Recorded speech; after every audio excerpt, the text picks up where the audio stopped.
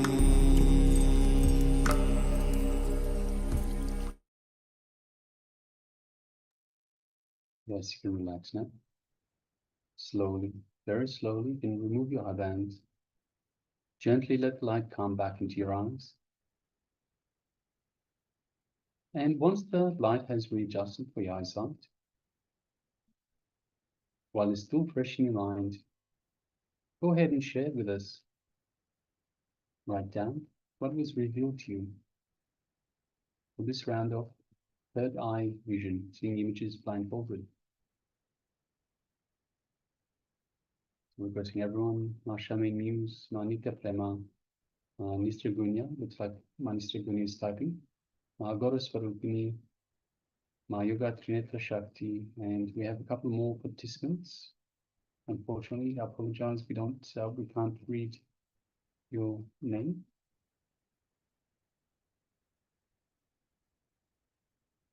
Requesting everyone to please take a moment and share with us what Paramashiva revealed. And understand that it won't always be a vision, so don't restrict the expression. From the moment that you sit down with the intention to manifest this power, the moment you connect deeply to Paramashiva, Paramashiva simply manifests through you. Swamiji simply manifests through you, through this feeling connection, through this space of oneness. But it won't always be in the way that you expect. It'll be in the way that you might understand, depending on your patterns, your experiences. So pay attention, be aware of everything that you are experiencing. It might be a sound, a smell, a touch, a taste even, a sensation, an emotion, whatever you are experiencing. Consider what this means to you, because it's clue to the image, the power manifestation, the image that we have this displayed for you. So it won't always be exact image details. Requesting, please go ahead and share. Manitraguni is sharing. I saw first golden Lord Venkateshwara or Kartikeya in Himalayas, snow white, and then I saw a little elephant playing in mud and blue water around. Thank you for sharing, Mom. Thank you for sharing, Mom. And yes, requesting everyone that is here with us to take a moment and share. Mashami News, Magora Swarupini, Manitra Prema, Yoga Trinetra Shakti, and everyone that's following us on YouTube. Take a moment and share. If you have taken part in this power manifestation, please go ahead and share what was revealed to you in your third eye. So shortly we'll be displaying the image for verification.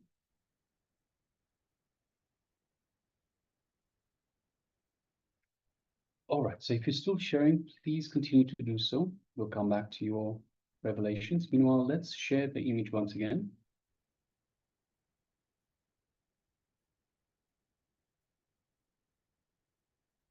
As you can see, it's a beautiful coastal area with a lighthouse tower, and you can see a little bit of sandy beach and little grass below the tower, lighthouse tower, and beautiful ocean at sunset or a sunrise kind of time of the day. And you can see the horizon, very beautiful grayish and golden, and then there's a blue sky with clouds. Very serene natural view. So Mr. Punya was sharing, I saw Golden Lord Venkateshwara or Kartikeya in Himalaya, snow white, and then saw a little elephant playing in mud and blue water around. We see various aspects, especially the golden Lord Venkateshwara.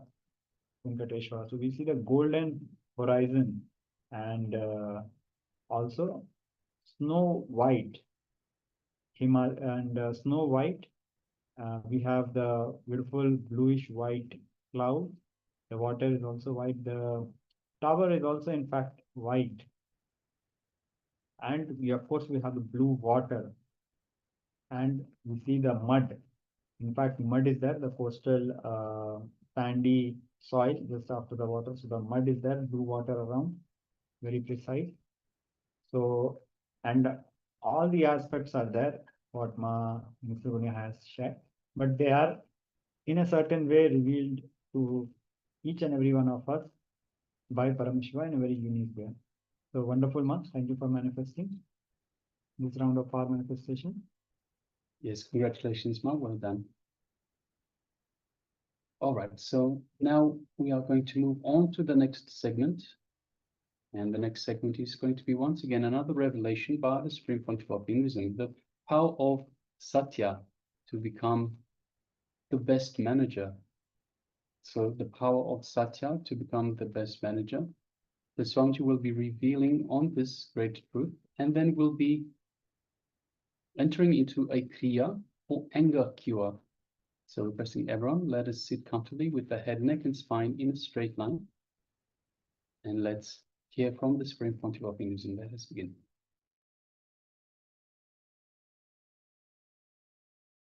Whatever you start telling, you start believing, and what belief you had about you already, if that is same, then you fall in tune. This becomes a spiritual practice. But what you are believing is different, and what you are saying now, if it is different, then there is a conflict between you and you. Whether to create conflict between you and you, or create easiness between you and you, is in your hands. Constantly, if you say something, you start believing, and the difficulty is, if your unconscious is already believing something else, you have difficulty between, war starts between your conscious and unconscious. One more thing, person who is established in truth will not have dreams. All dreams is a fight between your conscious and unconscious mind. Whenever the frequency of your consciousness rises, you will come out of your dreams. Conscious mind is waiting to overcome the dream state, and the dream state is waiting to overcome the conscious state. Your life is nothing but a struggle between these two. The moment your conscious mind rests, dream state takes over. And the moment your dream state is exhausted with the material, your conscious mind takes over. Understand? It's like if the dream state is exhausted, if it doesn't have any more material, no fuel, then conscious state takes over. If the conscious state has no fuel, dream state takes over. If both of them has no fuel, then deep sleep state, the sushupti, comes up. Your whole life is a fight between these three. Whoever is strong, whoever has got more samskaras, they rule you, that's all. If you are suffering without deep sleep, without sleep, means you are conscious and unconscious, means that your Jakrat and Swapna has got too much of samskara. They are not ready to relax. They are not ready to give space for your Sushupti. They say enough. No, we don't need Sushupti. We have enough fuel. We have enough of desires. We have enough of anxiety. We have enough of fear to create again and again more and more scenes in front of us. One more thing you need to understand. What you see during the waking state, this auditorium, me sitting in front of you, your friends, the chair on which you are sitting, everything is created out of the same stuff in which dreams are created. Understand? Let me repeat once more. Whatever you are seeing now, this auditorium, the person who is sitting in front of you, and the person who is sitting next to you, and the chair on which you are sitting, everything is created out of the same stuff. same stuff out of which your dreams are created. Now you have difficulties. Now you have a lot of difficulties. Array, for this only I am working from morning till night. No, maybe this auditorium is created out of the same stuff, but not my house and my car. No. Whatever you are seeing, whether in dream or in waking state, is created out of same stuff. Understand?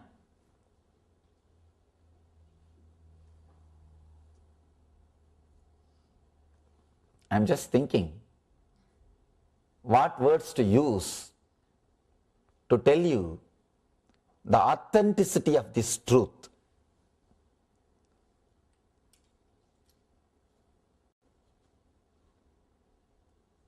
Because this one understanding will put you on Satya, will just put you on Satya, the truth. One more thing, this one understanding will liberate you from all your anxiety and you will become the best manager.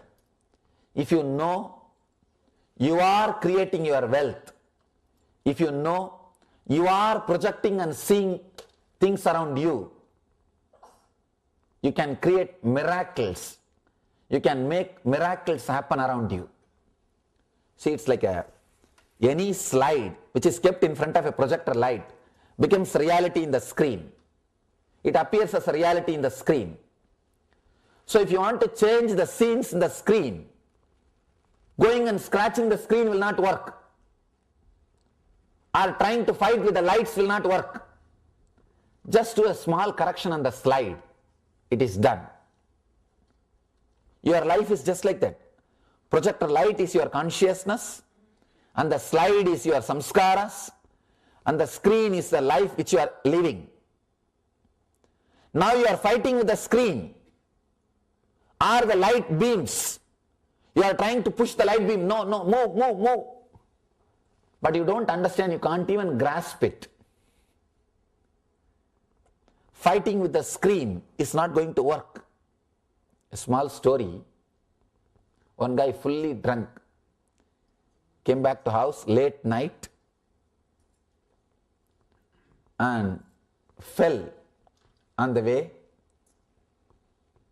but he doesn't want to create any sound, so he came very politely, silently, entered the house,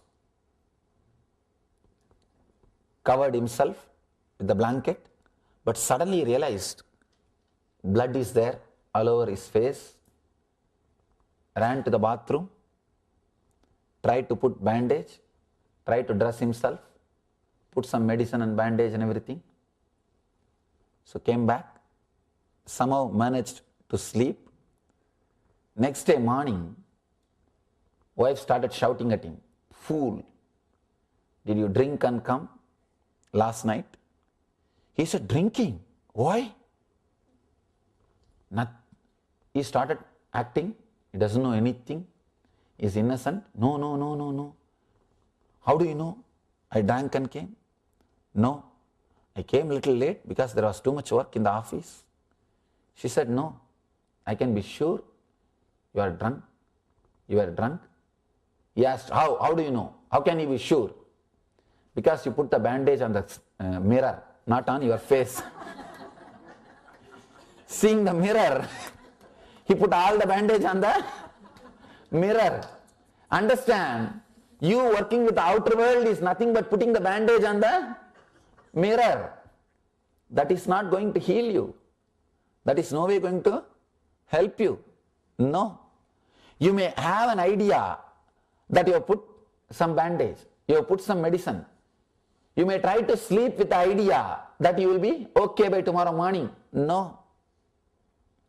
Working with the beam, light beams, is not going to help. Fighting with the screen is not going to help. Just do little small correction on the slide. And I tell you,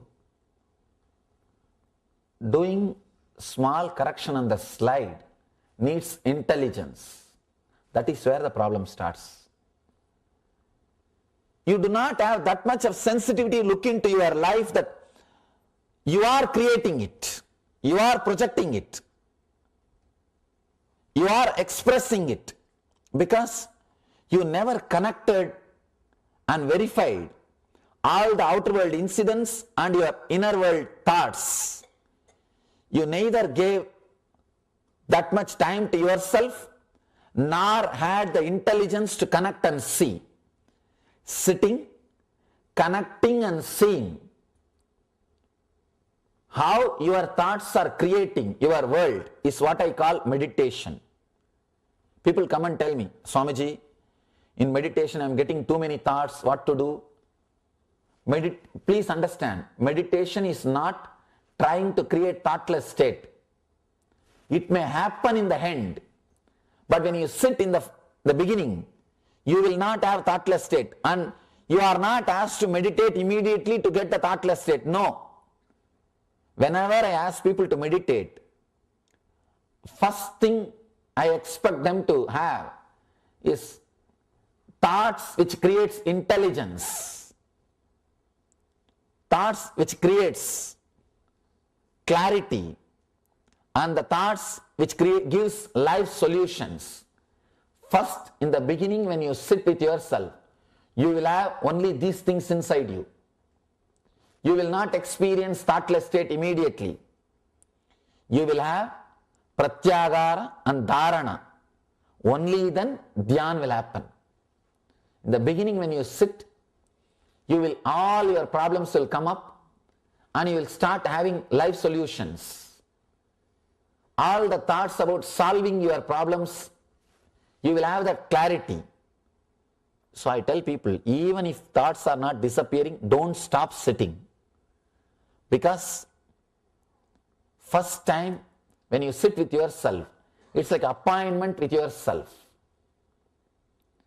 All the things which needs to settled, all the things which needs clarification, all those things will be happening inside you. You will be falling in tune with Satya. You will be falling in tune with the truth itself. Here, Mahavir is giving beautiful sutras, beautiful teachings to measure some idea or some truth is Satya or not. Understand? He is not teaching you to speak truth. Because if you position yourself in Satya, if you are established in Satya, speaking truth will be an automatic thing. It will become a natural thing for you. If you are practicing just verbal Satya, please understand, that is not the ultimate Satya. If you are practicing only verbal Satya, any time you may escape from it. You may move away from it. Even the so-called Dharmaraja, who is considered to be a great Satyavan, means the Satya, established, great speaker of truth, has lied. A small story in Mahabharata, such a wonderful story. Mahabharata and Ramayana, the great epics of India, still world's longest poems. Mahabharata and Ramayana remains as world's longest poem still. Beautiful story in Mahabharata. To kill Dronacharya, you have to depress him mentally. Unless you depress him mentally, you can't reduce his power. If you put somebody in depression, they will have shoulder pain, and they will not be able to handle their hands powerfully, and they can be defeated. As long as Drona's hands are powerful, he can't be defeated because his power in handling the bow and arrow is so powerful. You need to put him in depression. Only then he can be conquered. Dronacharya is the teacher of Kauravas and Pandavas. Now, Krishna wants Drona to be put in depression. Otherwise, he can't be killed. He can't be conquered. He can't be conquered directly. Physically, his power is extraordinary because he is a teacher. Naturally, no student can cross a teacher. The only way to put Drona into depression is telling that his son has died because he is too attached with his son. That's the only samskara in him which can put him in depression. He is unclutched, detached from everything else. Putra soga can put him in depression. Means the suffering related to son can put him in depression. That's the only thing, only possibility. Now somebody has to tell Drona that his son Ashwatthama has died. And if normal people tell him this information, he may not believe. He may go to verify. He may not immediately believe. The only person everybody believes is Dharmaraja. This Dharma, Yudhishthira, is supposed to be a person who speaks only truth, nothing else. He is established in the verbal truth. He speaks only truth verbally. Everybody believes that. So Krishna wanted the Dharmaraja to tell Dronacharya that Ashwatthama has died. Now when Krishna requests Yudhishthira, Yudhishthira said, no, I can't tell a lie. It is absolutely against my life and my policy. Krishna says, all right, we will kill an elephant which is called Ashwatthama. You tell the elephant called Ashwatthama died. Elephant which name is Ashwatthama, which has got the name Ashwatthama, has died. And I will take care of everything else. Yudhishthira asked, how can that happen? If I tell the elephant which has got name Ashwatthama has died, how can Drona be put into depression?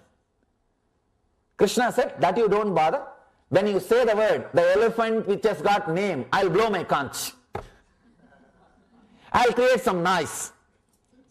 And Dronacharya will not be able to hear that word. He will hear only the word Ashwatthama died. The moment he hears that word from you, he will not go for verification. He will take it for granted and 100% he will believe and he will fall in depression. We will kill him. Yudhishthira agreed. He said, okay, because I am not telling lie. But he may not tell a lie verbally. Verbal truth he has not grasped, but he can't be called anymore as a Satyavan. The moment he told this word, Ashwatthama Ada Kunjanaha, the elephant which has got the name Ashwatthama has died. The word, the elephant which is called that time as planned, Krishna blew his son, Kanch, Shanka, and Drona was not able to hear those words. Ashwatthama, the elephant called, those words Drona was not able to hear.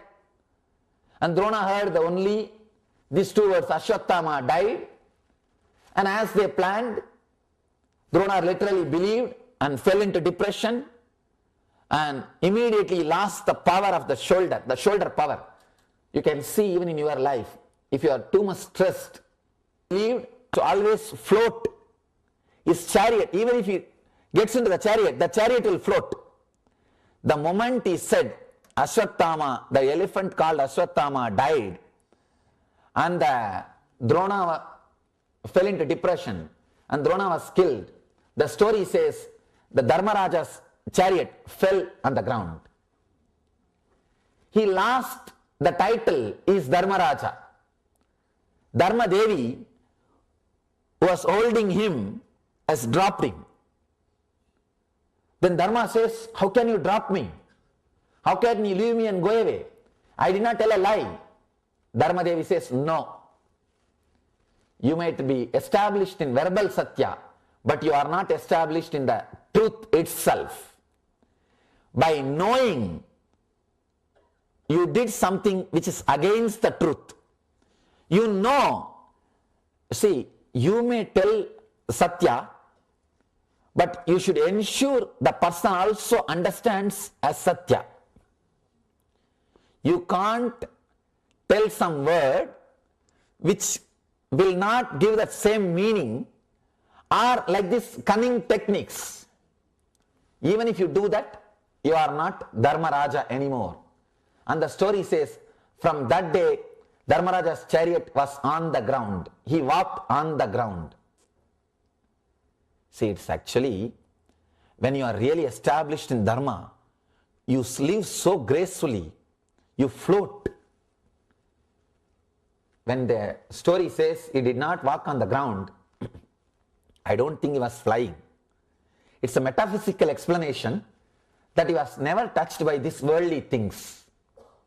He lived in a different space where he did not have all the problems.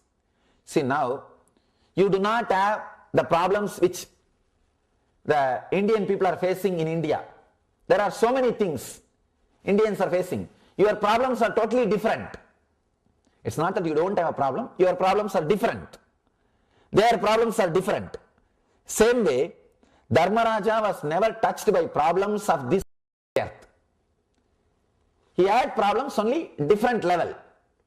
That is what they mean by the word he was always floating. He lived gracefully till he did this act.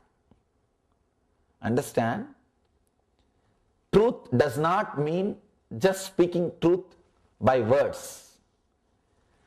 Establishing yourself on truth. Satya Pratishta.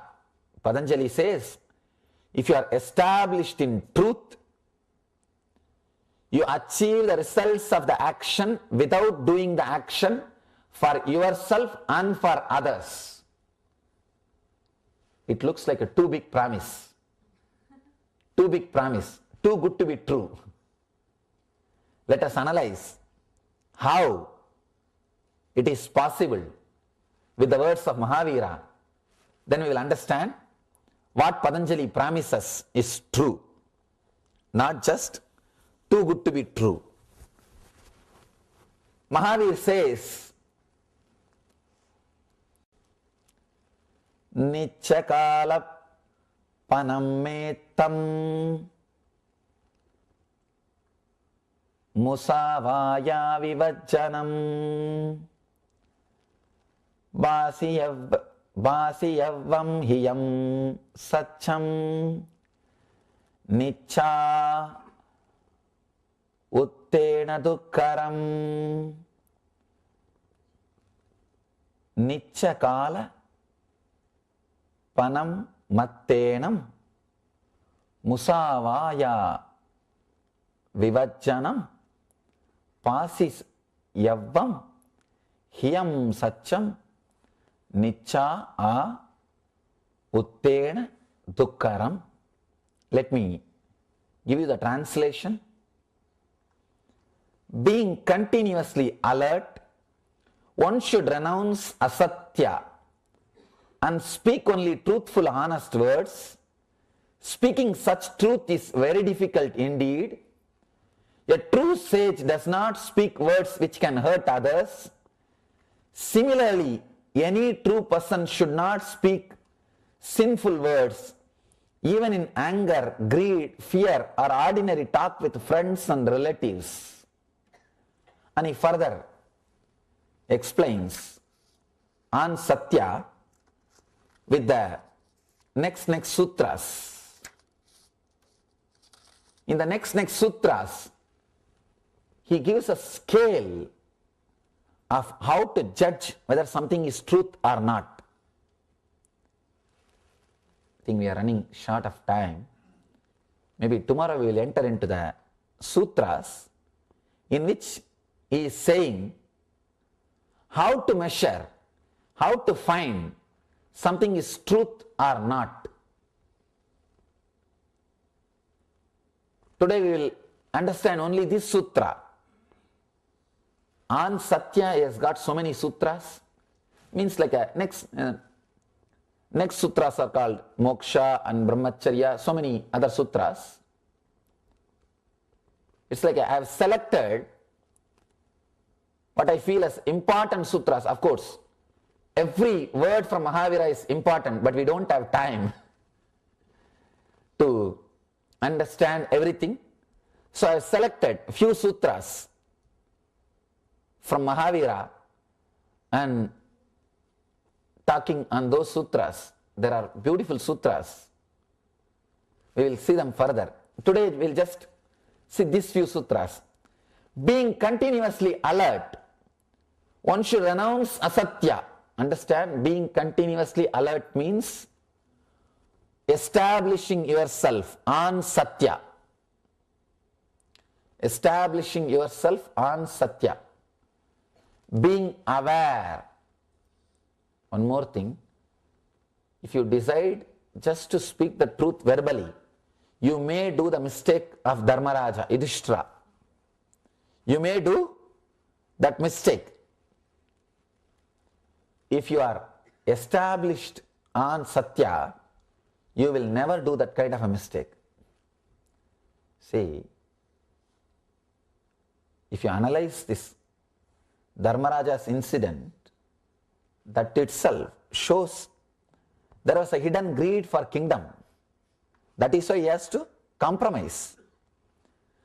Gandhiji, Mahatma Gandhi says beautifully, as long as I did not start practicing spirituality, my satya, my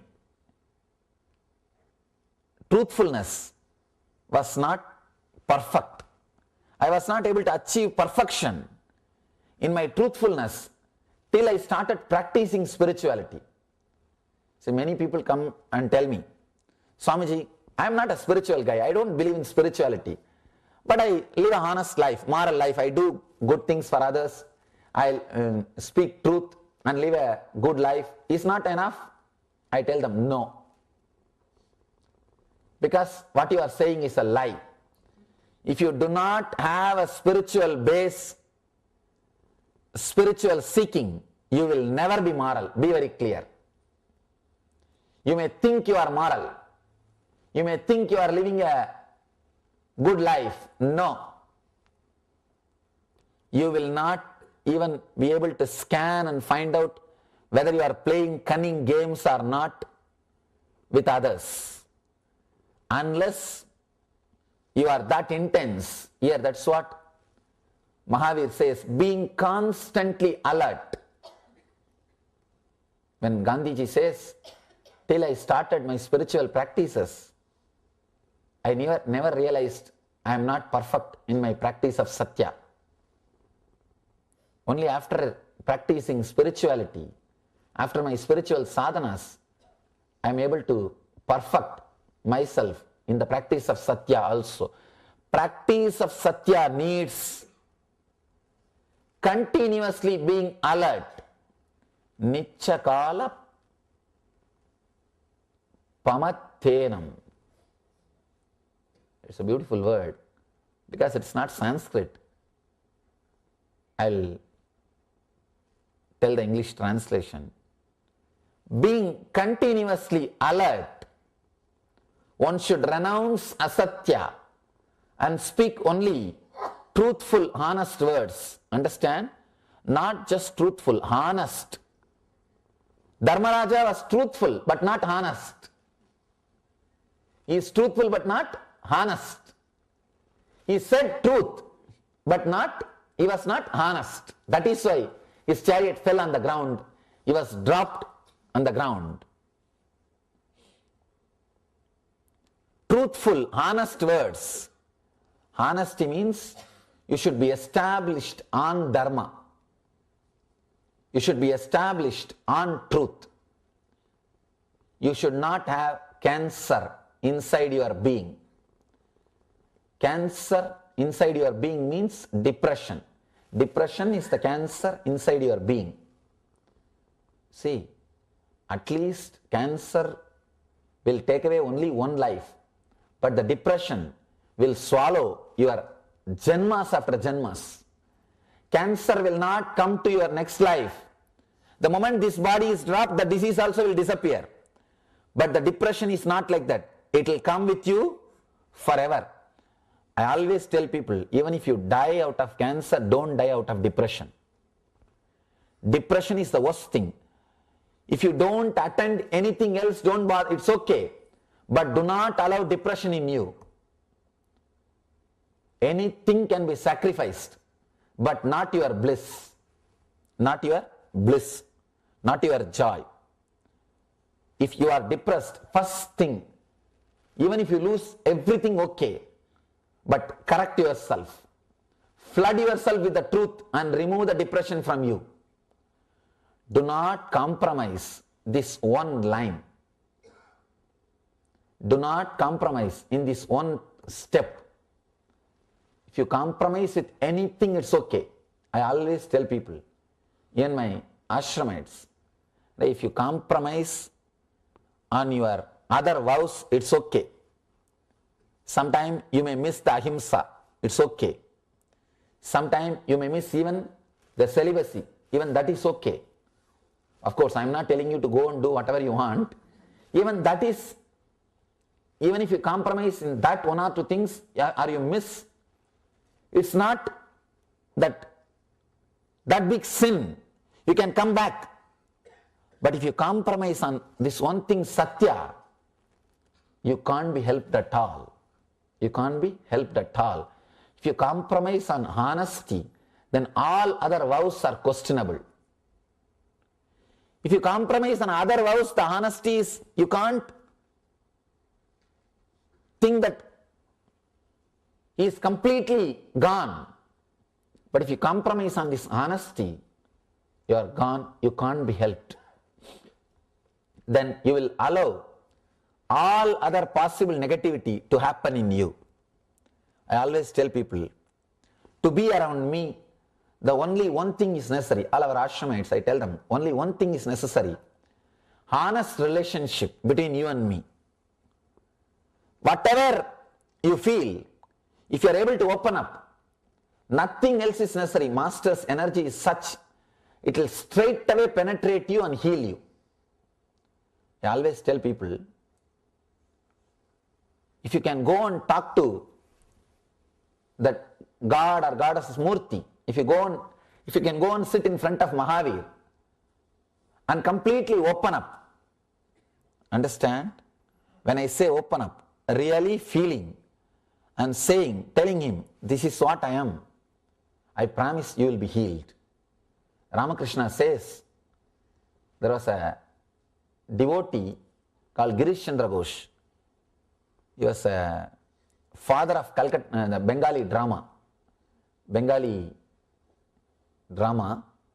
He used to go to Ramakrishna and he used to live different kind of a life, wine and women and whatnot. And once Ramakrishna tells him, go to Ganga and tell her all your life, whatever you did, and just have a honest relationship with Ganga Mother, the Mother Ganga, River Ganga. You will become enlightened. Everything will be washed away. You will become a Mahatma. Girish was not able to understand, what is this? Me going and just talking to a river? How he thinks that I will become enlightened, I will become Mahatma, all my sins will be washed away. But Ramakrishna says, go and do. Girish says beautifully in his reminiscences, I went and told everything to Ganga. Suddenly I felt, now I am not able to see her anymore if I am not able to correct myself. So whenever I cross Ganga, I started feeling that shine, that guilt. Now I know somebody is watching. And after a few days, whenever I started drinking water, Ganga water, I felt the same thing. Somehow, I don't know how it happened. Simply the purity has happened in me. Now I know I can face Ganga honestly. Understand? If you really open up even with your teddy bear, that's okay. Even with your teddy bear, nothing wrong. But you should have honesty to open up. You should have honesty to open up at least with something. If you open up in front of a milestone, or in front of a brick, in front of a stone, anything okay. In India, all milestones are gods. See, in those days, the milestones used to be painted with a yellow and red. People have started worshipping it.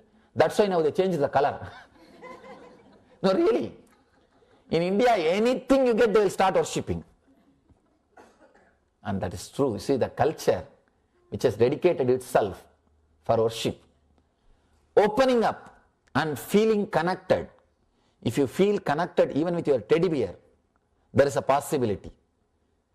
At least with somebody, you are honest. You are straight. When you feel connected to the great masters like Mahavira, when you sit in front of their murtis and feel connected and open up and maintain the honesty with them, suddenly you will see they are working on you. Their presence is working on you. Allowing the masters to work on you is the best way for enlightenment. Here, Mahavir is saying, being honest and speaking only the truth. And he is again telling, speaking such truth is very difficult indeed. It really needs intense awareness. You need to be alert. You need to be aware. One more thing, unless you raise your very frequency in which you are staying, unless you raise the very consciousness in which you are staying, you can't be truthful. You can't be truthful. Because if you are living in the same mood, you will forget even many times that you are telling a lie. Only after telling a lie you will realize you are telling a lie, because you are habituated to tell lies.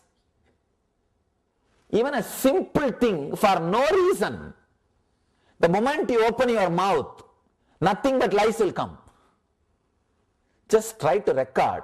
One day, whatever you speak, tell somebody else to record without your awareness. And next day, sit and edit and tick and see how many lies you told. You will be shocked. There is no word which is truth. There is no word for no reason. You are habituated. Even small things you plan. How to present to get maximum out of this situation. You do not tell what exactly happened. No. There is an automatic sensor system inside you. People ask me, the other day one professor asked me, university professor, Swamiji, every day you are talking hours together somewhere or other in the world. If you see the website, there won't be a single day gap. Somewhere or other, I am constantly talking. And he asked me, I don't see you use any hints. Here only sutra is there. No hints actually. Only the sutra and translation is there. He told me, Swamiji, I have to speak 1 hour means I need to prepare 3 hours. The same subject I am teaching for years. But every time I have to prepare 3 hours. And I know for sure you don't have time to prepare. Every day you are speaking. How you are speaking, Swamiji? And he told me another one thing. The moment I finish my lecture, 2 things happens to me. One, tired. Second thing, repenting that I forgot this point. I should have presented in that way. Guilt. Tiredness and guilt is always the result after my lecture. And not only for him, it is for all speakers. Any public speaker, in the end, he will repent. I should have done this, I should have done that. And he will be tired. Not only the speaker, audience also. Usually. And he asked me, how you are speaking for hours together, Swamiji. Only one truth. I don't have a sensor system inside. There is no automatic sensor system. That is why I don't feel tired. One more thing. You have a sensor system because you are afraid that you may tell whatever you are thinking. And you have to prepare notes and prepare and carry notes because you are not supposed to speak what you are thinking. You are supposed to speak only what you are supposed to speak. Understand? That is why you carry notes. You are carrying notes means you are not supposed to speak what is going on here. You are supposed to edit and present. If you edit and present, you will become tired. Because such a big process happening inside you, first words will come, you have to edit them and see the hints and connect with them, then speak. So naturally, 3-4 process is happening inside. You will become tired in 1 or 2 hours. And the person who is hearing also will become tired. But in my case, I don't have editing system. I just speak. Because what I am speaking has become part of me. It is become part of my blood. It has become part of my inner software. It has become part of my system. That is the reason I can continue. Not only I don't become tired, people who listen, they also don't become tired. They suddenly realize, oh God, so many hours passed. What happened? When you speak without editing, the power of Ojas expresses through you. Vivekananda says, when I speak, I don't have inner chattering because of that state. When you hear, you also will not have inner chattering. If I am speaking without editing, without 2 activities, you will also listen without 2 activities. The intense tuning will happen when you sit with an enlightened being. If you become honest in the being, you don't need to prepare. You don't need to use notes. You don't need to edit. He says, speaking such truth is very difficult indeed, because your very inner conscious has to be raised to a different level. Just speaking truth is impossible by you unless you are constantly being alert, as he starts being continuously alert. Maybe you can take this as a small homework. Just try. Till tomorrow evening you come back. Till you come back. Try with alertness. Maybe you can have a small notebook. Whenever you miss, note down. Now just one line. How many times you missed? You don't have to show it to me. I'm not going to see. I'm not interested in somebody else's sin. I am not asking you to confess. Confession is a cunning method enjoying others' sins. I tell you, it has got 2 purposes. One, to keep you under the fold. You can't escape and go away, because he knows all your sins. Second thing, it's a nice, enjoying the celebrity's lifestyle. Why do you think that so much of that tabloid journals are selling? All these defamer, all these people are so interested in somebody else's sex life, somebody else's lifestyle. Why do you think? Because it's a sort of a juicy thing. Whatever you can't do, they are doing it. And it's a sort of enjoyment.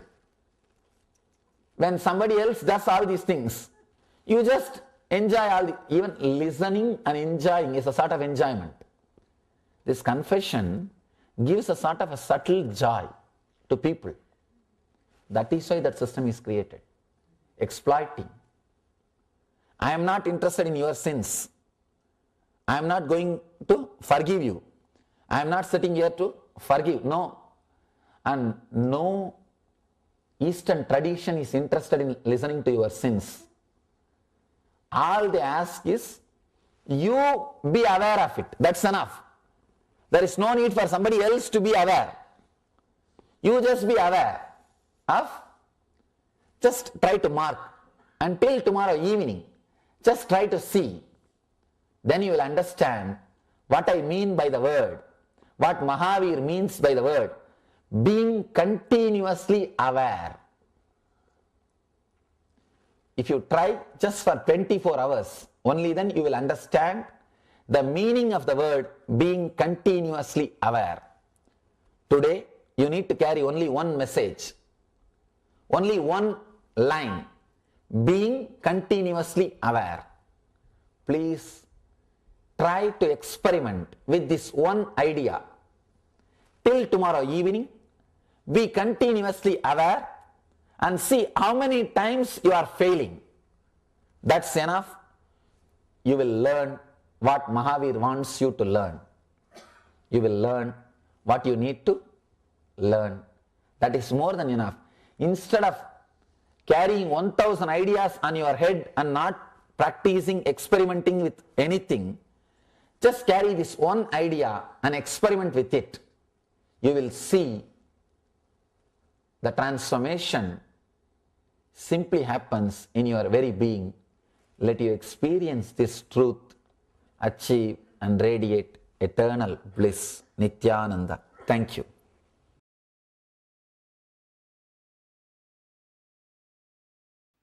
Today's Kriya, cure for anger.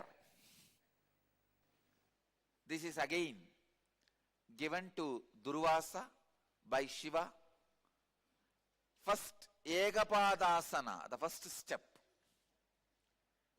Let me give you the instruction. This is from Yogasanam verse 5. Stand up, balance yourself and place the right foot on the left thigh.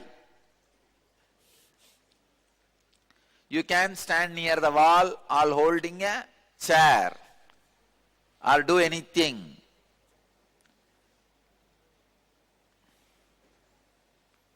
Touch the knees with respective hands.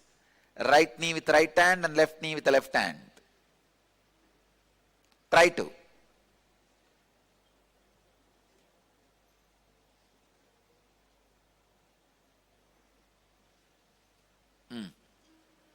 So in this posture, now you are going to do all the kriyas. That's why I am saying, if you want, go near the wall or catch a chair. Anything is okay. Because only this posture creates certain nervous alignment, electric nervous circuit, the energy circuit in you, which can awaken the energy to break the pattern of the anger in you. Now you will be so angry with yourself, you will not angry on anybody else.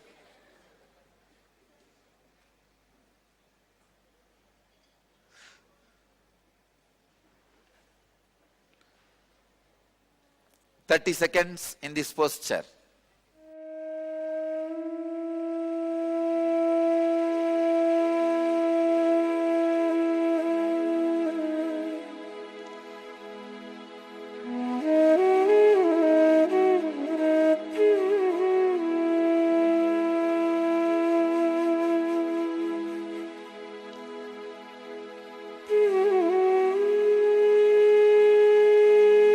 You can stand near the wall or holding a chair or do anything.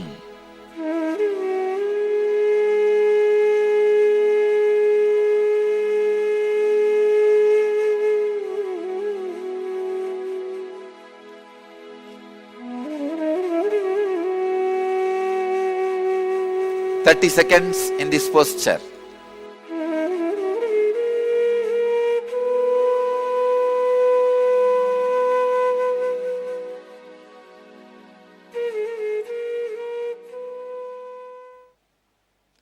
In this posture, do the Uddiyana Bandha. Uddiyana Bandha means contract the bowels above and below the navel, so that the abdominal organs touch the back. Do the Uddiyana Bandha 21 times. You can hold your hips. You can actually lean on the wall also, no problem. You can actually balance yourself on the wall, nothing wrong. But only in this posture that energy circuit happens. Do the Uddiyana Bandha 21 times.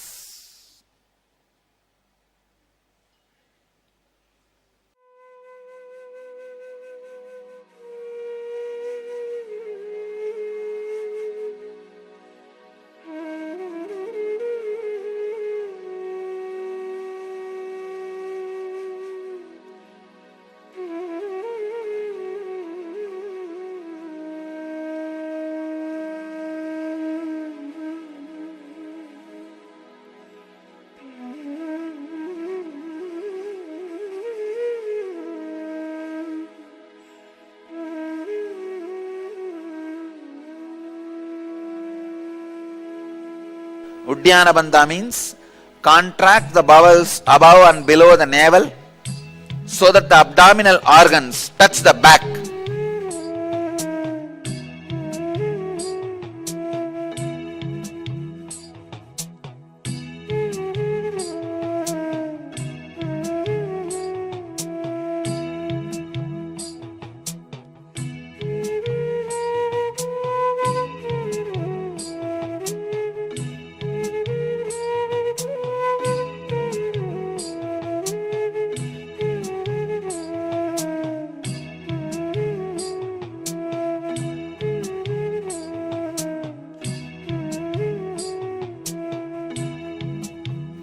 You can hold your hips.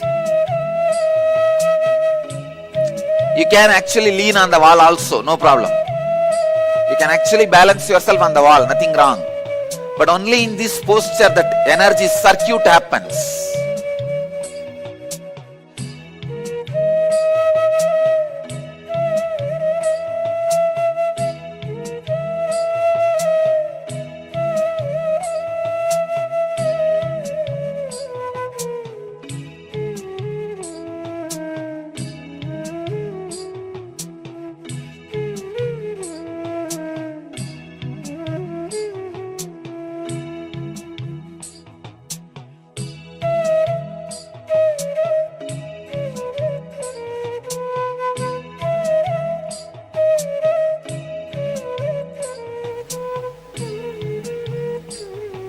Do the Uddiyana Bandha 21 times.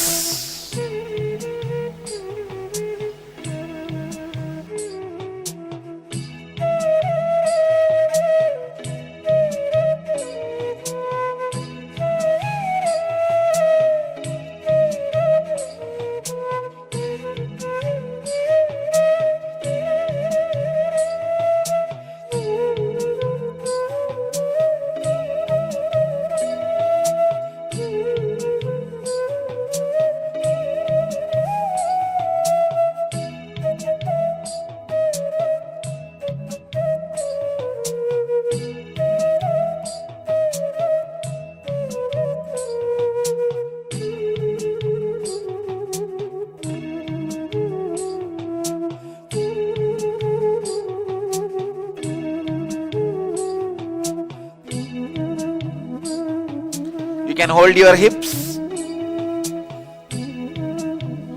You can actually lean on the wall also, no problem. You can actually balance yourself on the wall, nothing wrong. But only in this posture that energy circuit happens.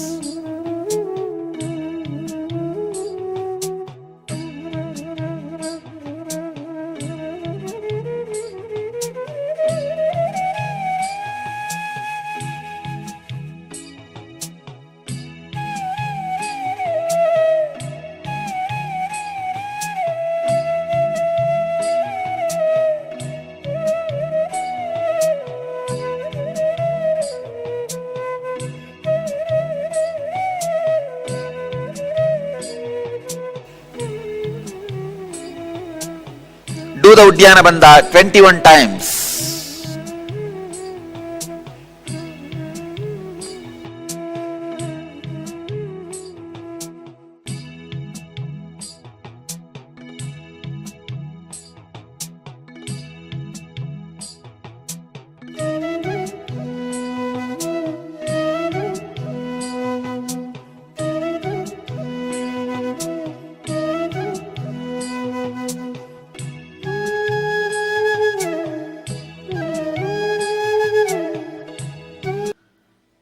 Next step,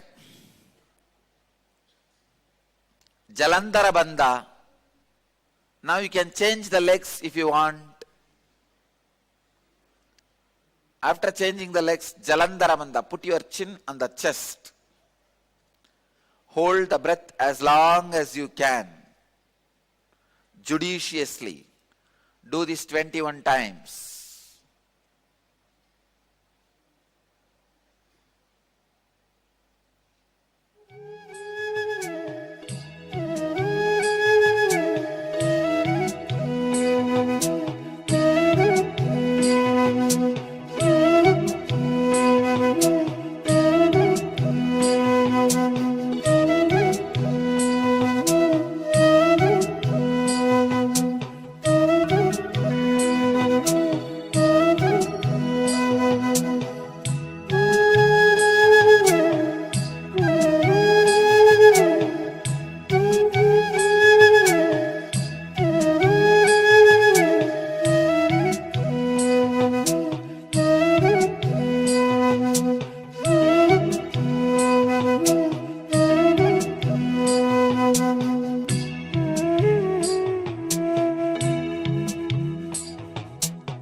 Put your chin on the chest.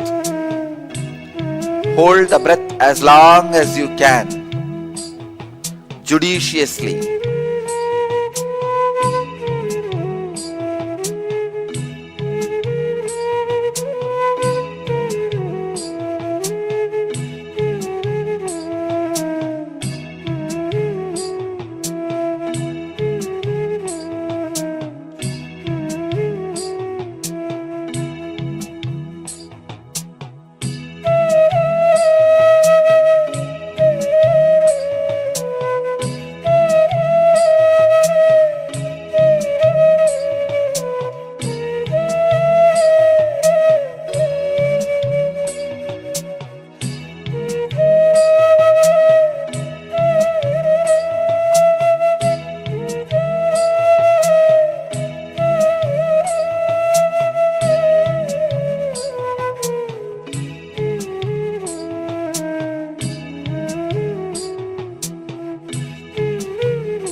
Hold the breath as long as you can, judiciously.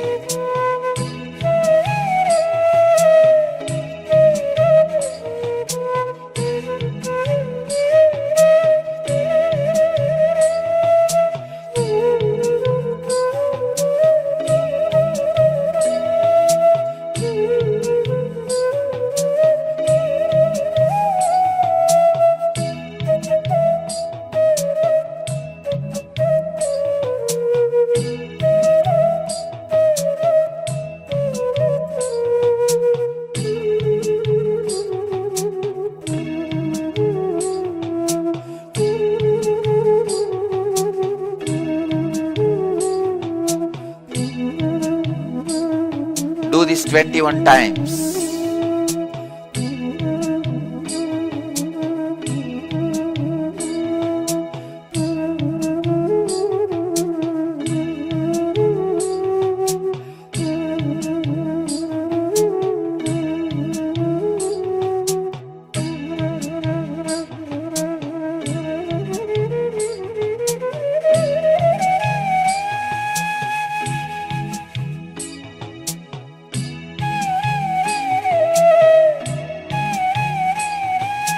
Hold the breath as long as you can, judiciously.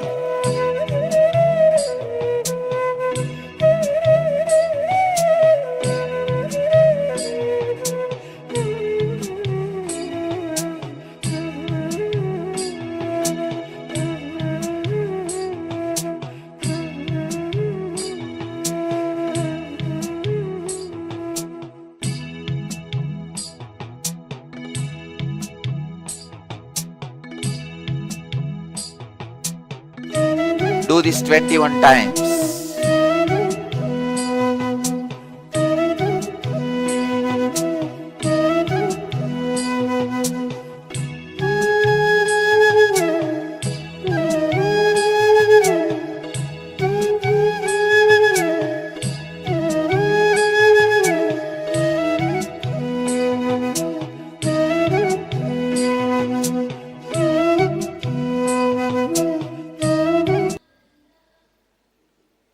Next, Bastrika, 21 times. Bastrika, let me give the instruction. Inhale like the bellows of the ironsmith and fill your stomach and blow the air out through both nostrils quickly with bellowing sound. Do this 21 times.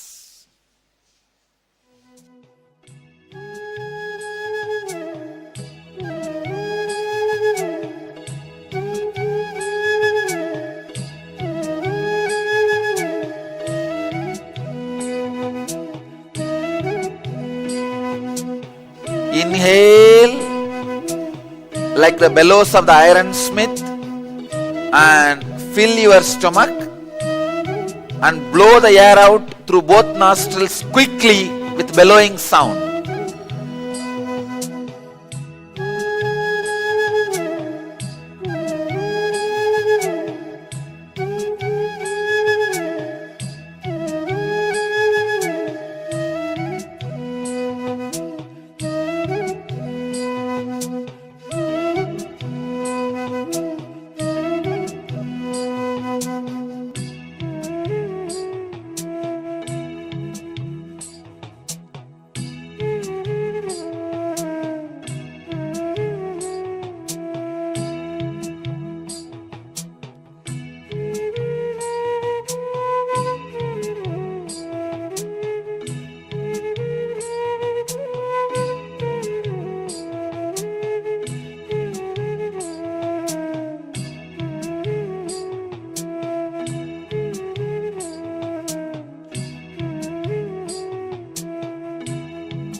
Like the bellows of the ironsmith and fill your stomach and blow the air out through both nostrils quickly with bellowing sound.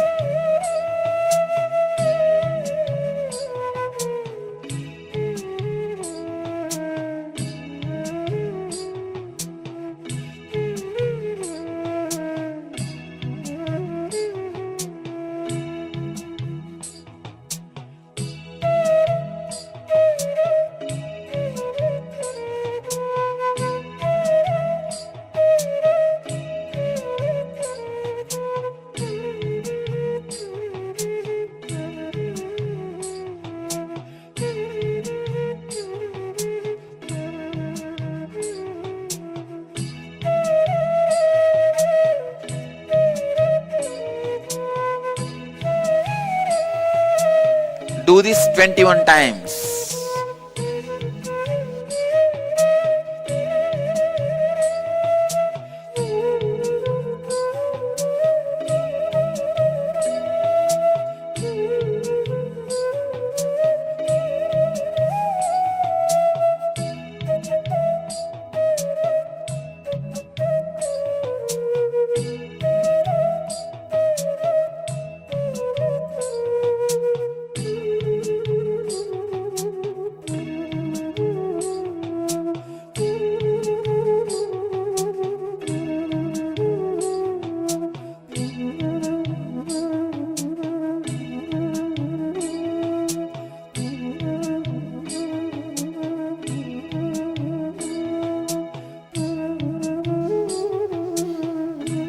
Do this 21 times.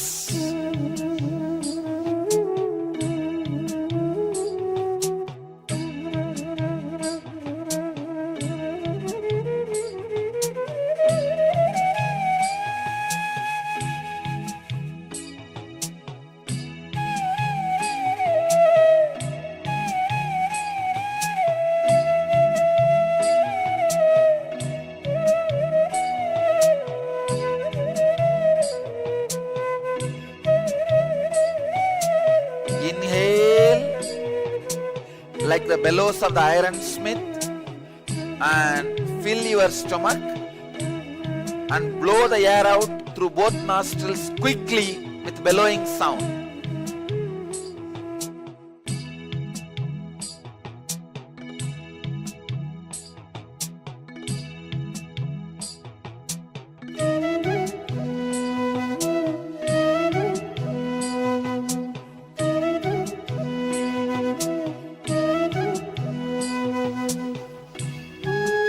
Do this 21 times.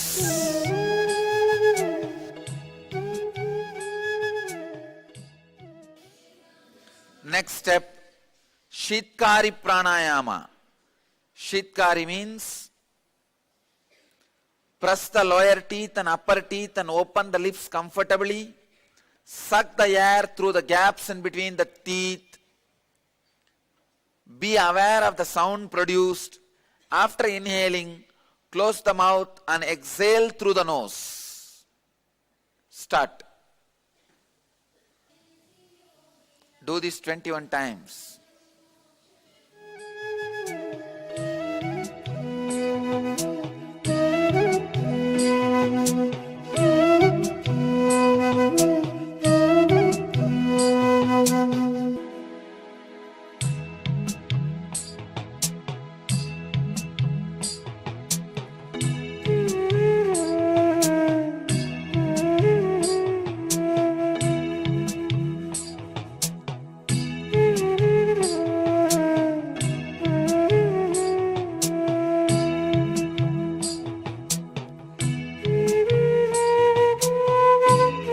Press the lower teeth and upper teeth and open the lips comfortably. Suck the air through the gaps in between the teeth. Be aware of the sound produced. After inhaling, close the mouth and exhale through the nose.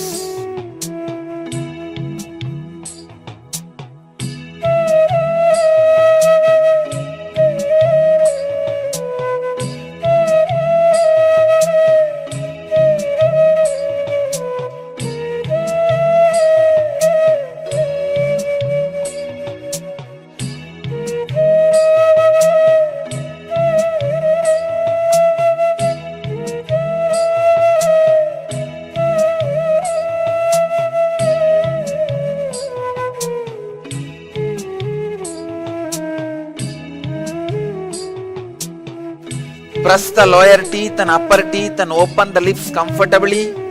Suck the air through the gaps in between the teeth. Be aware of the sound produced. After inhaling, close the mouth and exhale through the nose.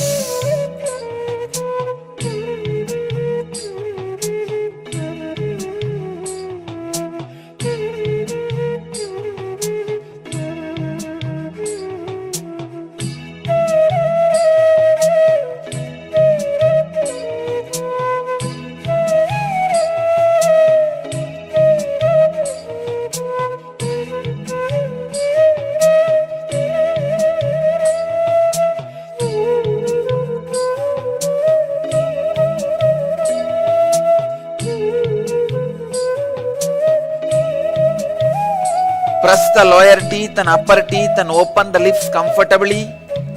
Suck the air through the gaps in between the teeth. Be aware of the sound produced. After inhaling, close the mouth and exhale through the nose.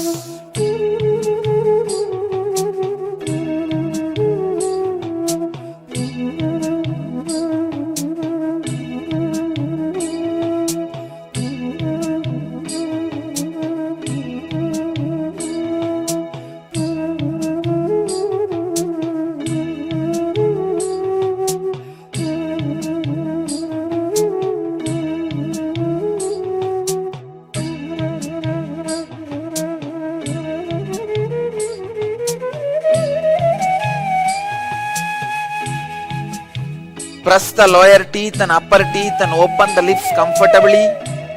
Suck the air through the gaps in between the teeth.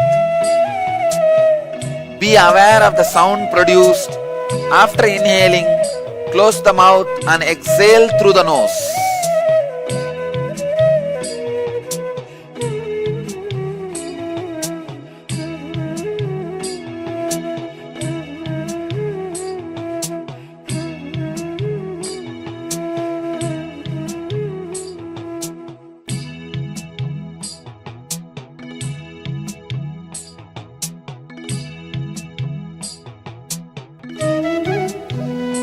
Do this 21 times.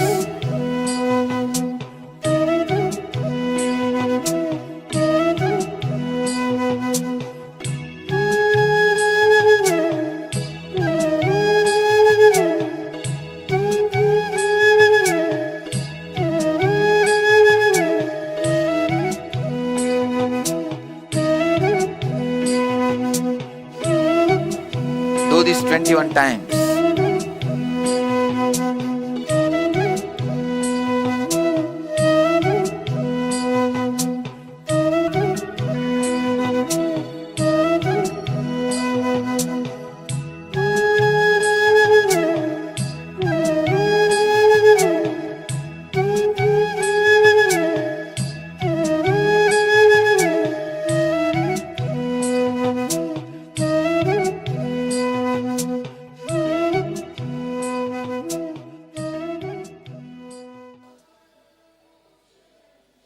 Next,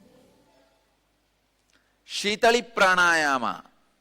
Shitali means protrude your tongue as much as possible. Roll the sides of the tongue like a tube. Now inhale through the tube formed by the tongue. And for a moment hold the breath. Exhale through both nostrils. Do this 21 times.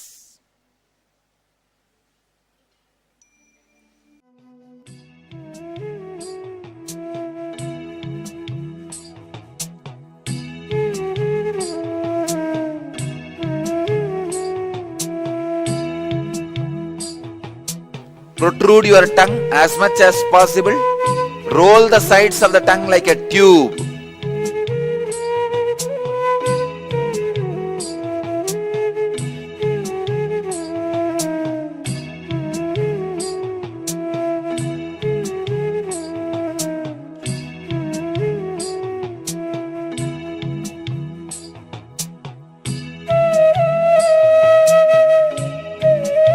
Now inhale through the tube formed by the tongue.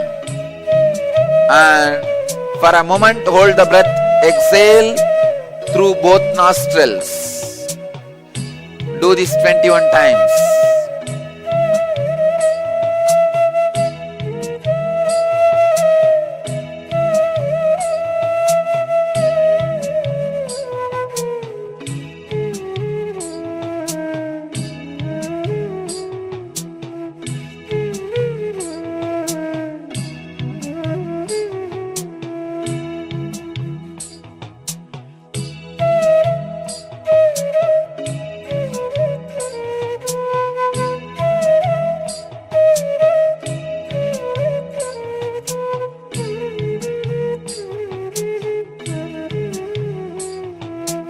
Now inhale through the tube formed by the tongue. And for a moment hold the breath. Exhale through both nostrils. Do this 21 times.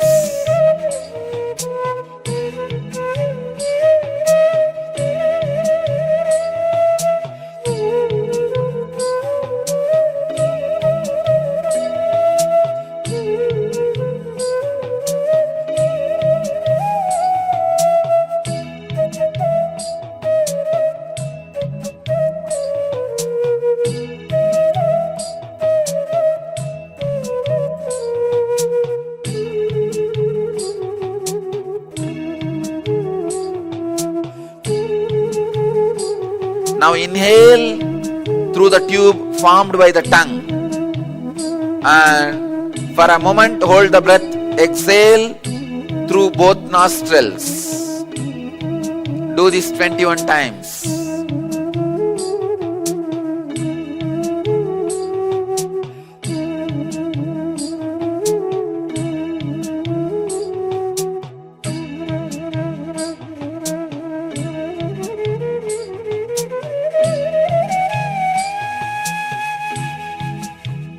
Protrude your tongue as much as possible.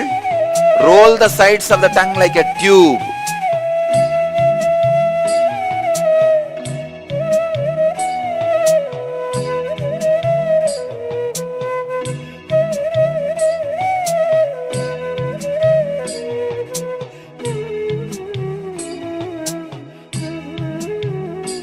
Now inhale through the tube formed by the tongue. And for a moment hold the breath. Exhale through both nostrils. Do this 21 times.